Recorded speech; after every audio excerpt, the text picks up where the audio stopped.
Assalamualaikum warahmatullahi wabarakatuh. We are from Group C. Before we started the presentation, let me introduce our group members. My name is Tika Riza binti Saiful Bahri, along with Nur Atira binti Rahmat Ibrahim Azhar, Nur Nasta'in binti Tasrib, and Siti Hajar Munshida binti Muhammad Yusuf will be presenting the topic of analysis of elements of gambling in the daily dealings of Malaysia. This is what we are going to present for today, starting with introduction, research objective, research methodology, result of research, and lastly conclusion and recommendation. My name is Tika Riza binti Saiful Bahri. I will continue this presentation on the topic introduction of what is gambling. The definition of gambling in English language is the act or activity of an individual or groups of people in betting money, or we can apply it as gaming too. In Arabic language, gambling is called as al-qimar or al-maisir, which is defined as the types of games that the winner are acquired some types of property by taking the loser's property. In Malaysia, research says that gambling is brought by the Chinese merchant in the 19th century. Gambling in Malaysia is also divided into two, which is legal and illegal types of gambling. All types of gambling in Malaysia must have license to be approved by three major legal laws that dictate gambling laws in Malaysia. First is the Betting Control Act 1953, second is Common House Act 1953, and lastly the Sharia law. Next is research objective. The research objective is to understand the concept of gambling, to study the concept of daily dealings of Malaysians, and lastly to study the gambling and its impact in the industry. Research methodology. This research methodology is using the qualitative method to study the analysis of the elements of gambling in the daily dealings of Malaysia. That is all from me. I will give this presentation to the next presenter. Assalamualaikum warahmatullahi wabarakatuh. My name is Nur Nasta'in binti Tasrib. Now I will continue with the main subtopic for result of research, which is in the concept of gambling. And I will present the proof of gambling from Al-Quran and Al-Hadith. Gambling activities is prohibited according to Islamic law, and this prohibition has been enshrined in the Al-Quran and Al-Hadith. The prohibition of gambling in the Quran has been cited in the Surah Al-Ma'idah in verse 90 and 91. Based on the above verse 19 more focus on the prohibition of drinking alcohol, engaging in gambling, and also staying away from practice that can associate relation with Allah subhanahu wa ta'ala. This is because such things are incitement from devil to mislead people. While verse 91 clearly describes the consequence of this action, among others, is that it can lead to fight with each other, and it is also capable of neglecting mankind towards his responsibilities as a servant of God. Meanwhile, the proof from Al-Hadith, it was narrated from Abdullah bin Amr radallahu anhu. The Prophet sallallahu alaihi wasallam said, "Inna Allah harrama alayya aw hurrimal hamru wal maisiru wal kuba." Based on the above hadith, the hadith clarified in detail that Allah has forbidden everything that can be neglected, such as wine, al-kuba, and also all forms of internet games that lead to gambling. Assalamualaikum warahmatullahi wabarakatuh. Today I would like to continue our presentation. I would like to present about the topic the scholar's opinion towards types of gambling. So the scholar have argued that gambling will occur in several forms. So there are two forms, which is Maisir al-Khimar and Maisir al-Nalu. So Maisir al-Khimar is the gambling with bets either in the form of money or property. And this law of Maisir al-Khimar is prohibited. So the characteristic of al-Khimar, we have three, which is the game is either won or lost. Second is games involving property betting.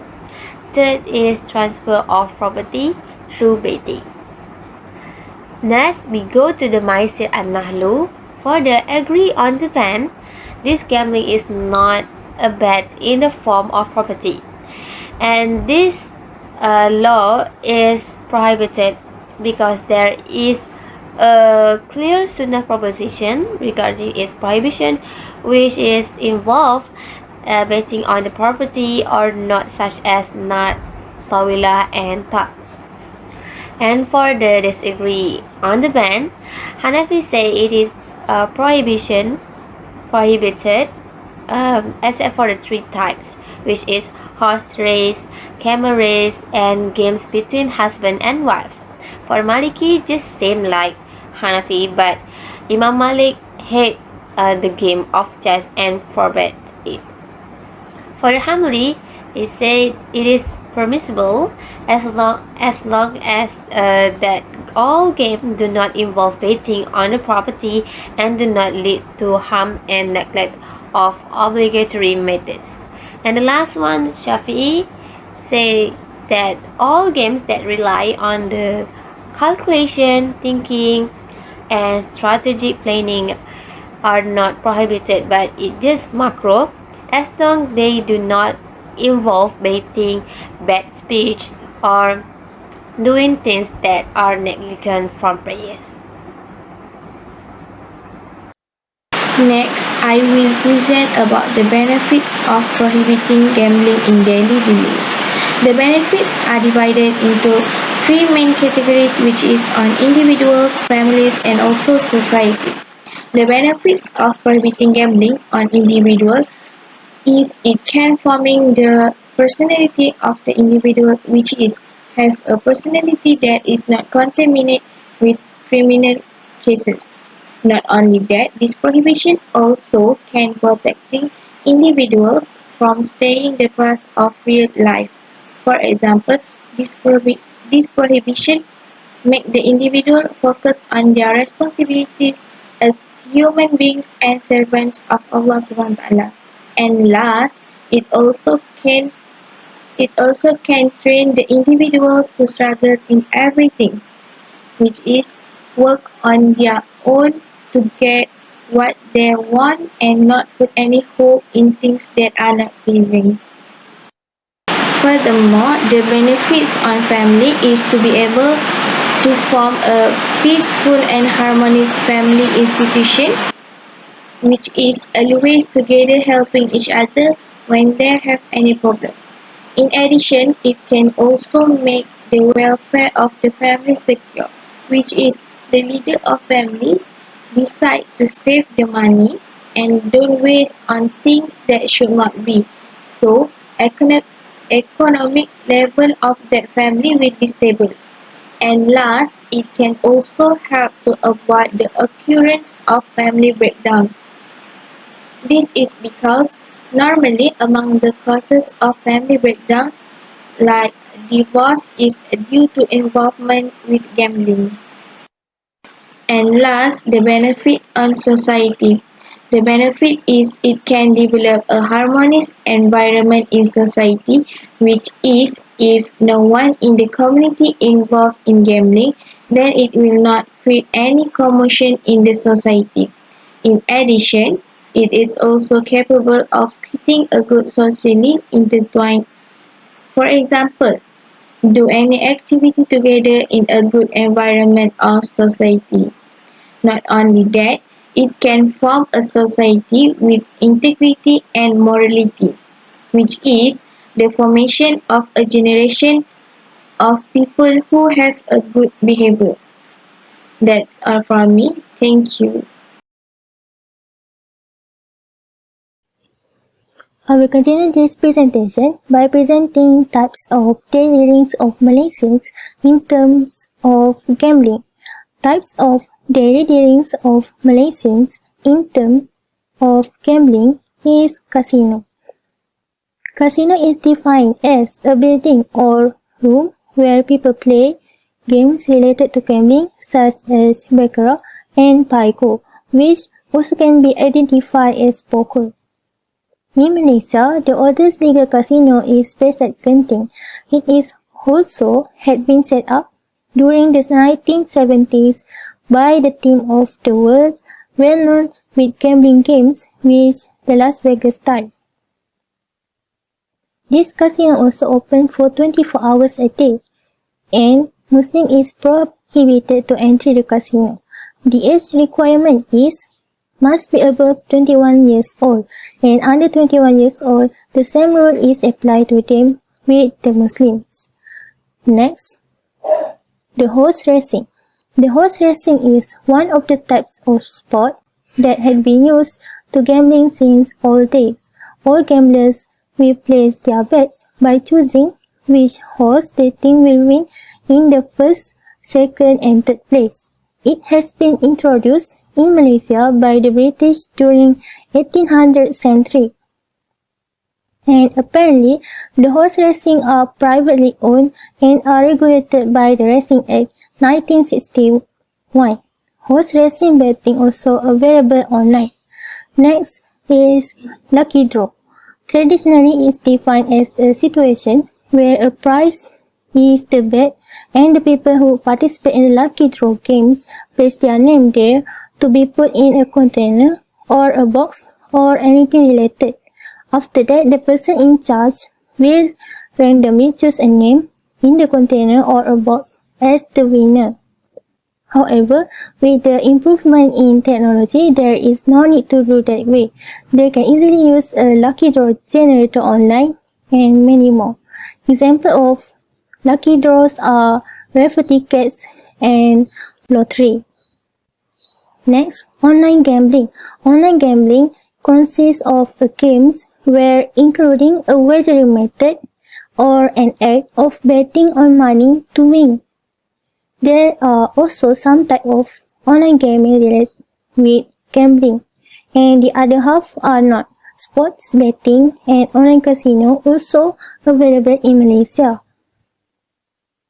And all online gambling activities are operated from overseas, so it is hard to collect tax without license involved.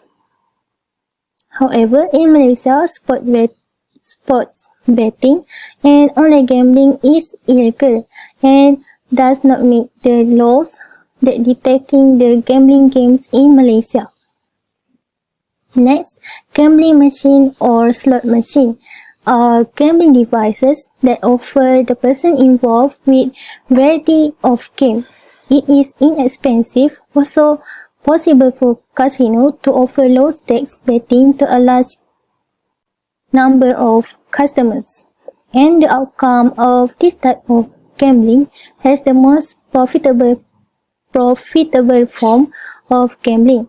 This machine also can be found at many places or even sometimes at random shop corners. And lastly are card games.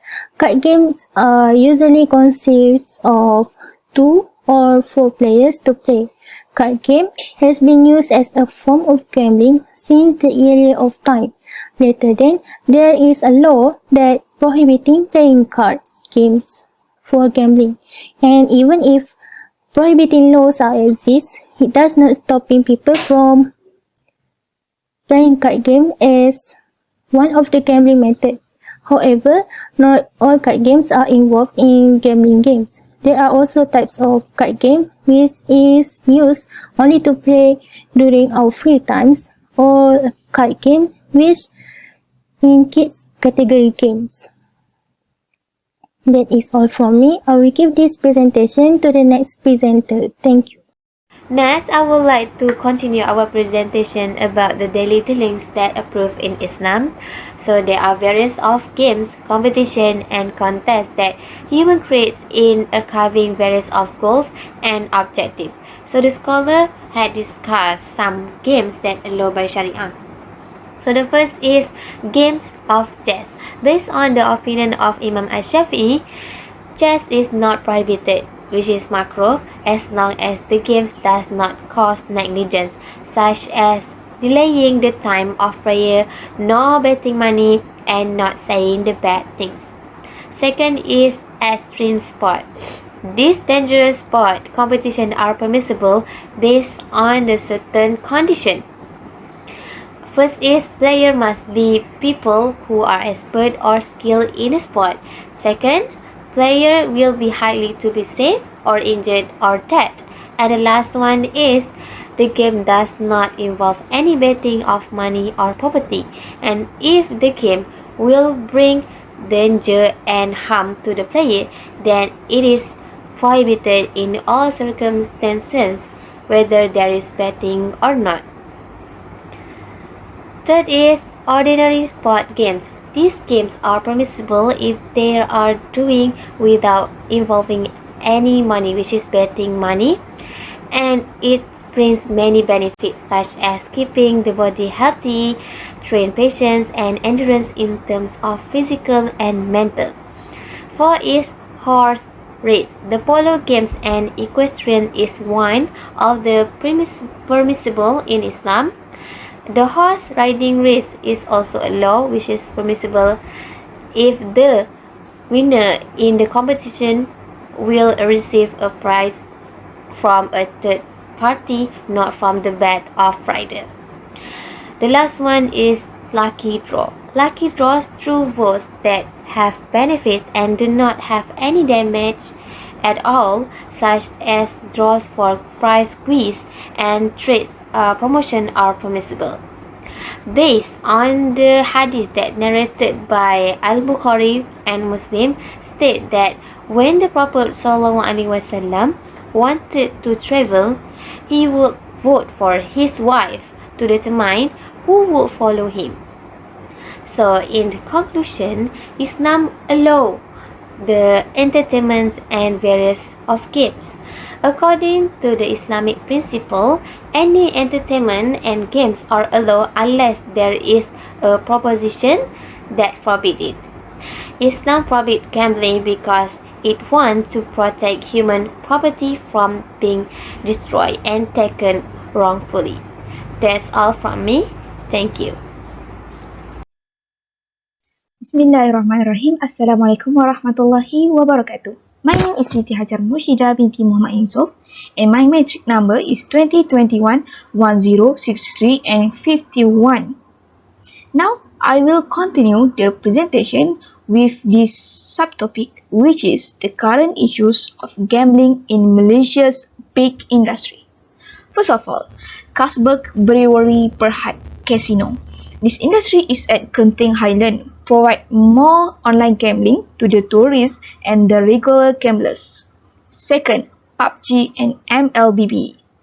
These platforms provide a few methods to up the level and or ranks. And the gambling element here is from unknown coins that is bought from the player, or maybe known as UC.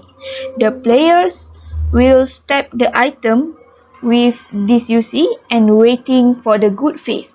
This method is haram because the player do not know what item they will get, or maybe they don't get anything or may lose their money. Third is Magnum Corporation Berhad Lottery. The customer will buy a few numbers and waits for the company announce the winner. It is more to saving money with the fortune teller. And last but not least, IBC BET. IBC BET is popular with bookie. The players will bet their money to win more money if their quest is true, and the rest will lose their money. Okay, next we move on to the next topic, which is the impact of application of gambling. Any action we do in every situation has its impact, either to ourselves or the other. There is a situation that gives a big impact with a higher risk, and there has an opposite situation. Hence, there are a few impacts of the application of gambling that we found in certain issues. First, economic system. The economic system will not stable. This is because when the gamblers increase, the total of debt will increase too. Most of the physical gambler or offline gambler like gambling in lottery, slot machine, and jackpot do not have job because they were busy with gambling activities. However, the world has developed from a phase to a development phase. Malaysia's economy gets more incomes from the gambling industries. The gambling exists in many ways and systems. Any internet users can use the gambling website that provided by the company. Hence, people who have job can gamble in the office. Defeat in gambling harms them. This is because their salary is allocated to such gambling. Then, to continue the gambling activities, they will be in debt to creditors like Ahlong. This problem encouraged Ahlong to expand their money lending agencies. The gamblers' jobs do not help the economics of the country. They even ruin their lives.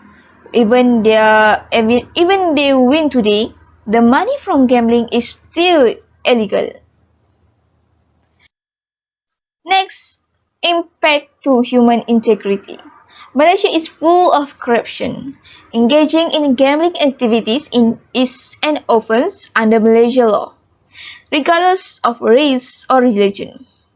Malaysia has law to stop the gambling industry. First, Act 559, Sharia, criminal offence. And second, Act 1997, Part 2, offence relating to the purity of the religion of Islam and its institution. However, gambling companies took steps to continue their activities by gifting some money to the superiors. Hence, many companies do the gambling activities widely without hindrance. One's faith may lose when bribed with worldly wealth. Nowadays, this problem has become a habit of Malaysians as they do not know what is sin and reward. The authorities love to accept the gift, do not have true dignity. When the people's attitude is very bad, then the country's development will collapse too. No more integrity in their self. We can look this problem happens around us. The bigger gambling company, either from Malaysia or from the outside, can pay more for the superiors' integrity. Unfortunately, Malaysia still relies on gambling profits because of corruption from them. We, as local person, only do the report and pray every day as long as we live. Lastly, family impact the application of gambling to family. All the money that come from the gambling activities are haram in Islamic law. The gambling incomes are haram and will ruin the family. So, when the money is used for feeding family, wife and children, the money will be the blood of their flesh. Blood is blood after all. It will affect the consumer's attitude. Due to losing money after gambling will also cause restlessness. The gambler will feel loss of his temper. Will lose his temper. Always feel angry because need to face many debts. The children are continuing rebellious. because the result of illicit nutrition make their souls dirty and dark. Okay guys, now we are at the end of the presentation. I will conclude and recommend this research. In a nutshell, although the gambling is haram in Sharia law, Malaysia, that has Islam as federal religion, still approve the gambling industry in the country, such as casino, lottery shop like Sports Toto, Body Magnum, Damachai, and many more other than the Malaysian daily dealings, which may not noticing by them. Just like my friends said before this, many gambling elements are in our daily dealings. If we not very care about our daily activities, we may engage in the gambling. Sometimes we just want to take rest and join the contest in the fun fair. But the contest there actually has gambling element. Malaysia is also having non-Muslim community, and the government target the gambling profit from them. However, they are still have people from Malay Muslim join the lottery. We should stop these activities, just like police did. If we continue with this situation and do not take any action as a responsible Muslim, God will bring disaster to all the citizens. That's all from us. Thank you for watching this presentation. Have a nice day guys. Assalamualaikum.